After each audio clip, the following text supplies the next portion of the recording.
DA নিয়ে আবার খুব গুরুত্বপূর্ণ আপডেট। গরমের ছুটি শেষে সুপ্রিম কোর্ট বলতে পশ্চিমবঙ্গের ডিএ মামলা নিয়ে বড় খবর। সাঁড়াশি চাপে রাজ্য সরকার। পশ্চিমবঙ্গের রাজ্য সরকারি কর্মচারীদের বকেয়া মহার্ঘ ভাতা তথা ডিএ মামলা নিয়ে উত্তেজনা তুঙ্গে।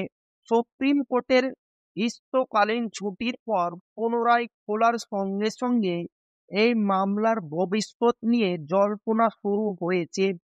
গত ২৭শে জুনের মধ্যে ডিএ সংক্রান্ত কোনো সিদ্ধান্ত না নেওয়ায় আদালত অবমাননা তথা মামলা করেছে রাজ্য সরকারি কর্মীরা।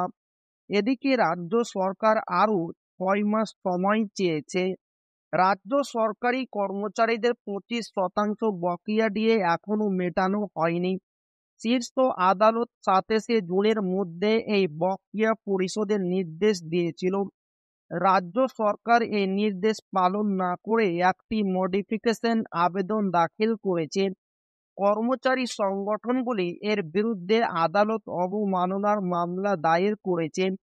পশ্চিমবঙ্গ সরকারের মুখ্য সচিব ও অর্থ সচিবের নামে আইনি নোটিশ পাঠানো হয়েছে। সুপ্রিম কোর্টের পরবর্তী শুনানি নিয়ে সকলের নজর এখন আদালতের দিকে। রাজ্য সরকার তাদের মডিফিকেশন আবেদনের শুনানির জন্য তৎপর হতে পারে। তারা আর্থিক সংকটের কারণ দেখিয়ে আরো সময় চাইতে পারে। এই আবেদন গৃহীত হলে ৪ই আগস্টের আগে শুনানি হওয়ার সম্ভাবনা রয়েছে। রাজ্যের লক্ষ্য হল বকেয়া পরিশোধের নির্দেশে পরিবর্তন আনা। এটি মামলার গতি প্রকৃতিকে প্রভাবিত করতে পারে। কর্মচারী সংগঠনগুলি আদালত অবমাননার মামলা এগিয়ে নিতে প্রস্তুত। তারা ৪ই আগস্টের আগে শুনানির জন্য আবেদন করতে পারে। তাদের উদ্দেশ্য রাজ্যের উপর চাপ সৃষ্টি করে বকেয়া দ্রুত মেটানো। Confederation of state government employees এই বিষয়ে কঠোর অবস্থানে রয়েছে। এই মামলা আদালতের নির্দেশ অমান্যের বিরুদ্ধে কঠোর পদক্ষেপ দাবি করে। সুপ্রিম কোর্ট আজ অর্থাৎ ১৪ই জুলাই থেকে পুনরায় কার্যক্রম শুরু করেছে। কর্মচারী সংগঠনগুলি মেনশন হিয়ারিং এর মাধ্যমে শুনানি ত্বরান্বিত করতে চাইছে। ৪ই আগস্ট নির্ধারিত শুনানির তারিখ হলেও তার আগে শুনানি হতে পারে। রাজ্য সরকার এবং কর্মচারীদের আইনি কৌশল এখন গুরুত্বপূর্ণ।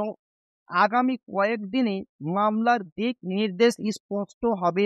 এই মামলা লক্ষ লক্ষ রাজ্য সরকারি কর্মচারীর আর্থিক ভবিষ্যৎ নির্ধারণ করবে। বকেয়া ডিএ তাদের দীর্ঘদিনের প্রাপ্য অধিকার। সুপ্রিম কোর্টের রায় রাজ্যের অর্থনীতির উপর প্রভাব ফেলবে। কর্মচারী আশাবাদী যে আদালত তাদের পক্ষে রায় দেবে। এই মামলা রাজ্যের আইনি ও রাজনৈতিক পরিস্থিতিকে প্রভাবিত করতে পারে। ডিএ মামলায় এখনো সুপ্রিম কোর্টের গুরুত্বপূর্ণ বিষয়। ৪ই আগস্টের আগে শুনানি হলে পরিস্থিতি দ্রুত পরিষ্কার হতে পারে। রাজ্য সরকার এবং কর্মচারী সংগঠন উভয়ই তাদের কৌশল তৈরি করছে। সকলের নজর এখন আদালতের পরবর্তী পদক্ষেপের দিকে। তো এই ছিল ডিএ নিয়ে খুব গুরুত্বপূর্ণ আপডেট যা আপনাদের মাঝে শেয়ার করলাম। তো ভিডিওটি ভালো লাগলে অবশ্যই আপনার বন্ধুদের শেয়ার করবেন যাতে তাদের উপকার হয়। আর আপনি যদি এখনো আমাদের এই চ্যানেলকে সাবস্ক্রাইব না করে থাকেন তো অবশ্যই এই চ্যানেলকে সাবস্ক্রাইব করবেন এবং আমাদের পাশে থাকবেন। তো আবারও দেখা হবে ডিএ রিলেটেড খুব গুরুত্বপূর্ণ ভিডিওতে।